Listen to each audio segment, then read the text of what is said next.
আসসালামু আলাইকুম রহমতুল্লাহ বারাকাতু। হে ফুটবল প্রেমী আমার মুসলিম ভাই ও বোনেরা, তোমরা তোমরা আল্লাহর ডাকে, মহান রবের ডাকে ফজরের নামাজ পড়তে উঠতে না পারলেও তোমাদের ফুটবলের ডাকে, ফুটবলের প্রেমে তোমরা কিন্তু ঠিকই তোমাদের ঠিক টাইমে উঠতে পারো, কোনো সমস্যা হয় না।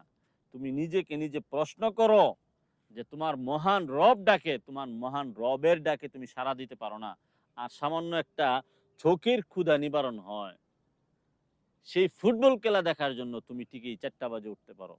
যদি 3টা বাজে হয় 3টা বাজে উঠতে পারো, 2টা বাজে হইলে 2টা বাজে উঠতে পারো। তোমার রবের ডাকে তুমি সাড়া দিতে পারো না। ফুটবল খেলায় তোমাকে কি দিবে, আর তোমার মহান রব তোমাকে কত কিছু দিয়ে দিছে, এইসব নিয়ামত যদি তোমার থেকে ছিনিয়ে নেয়, তখন তুমি ফুটবল খেলা কেন?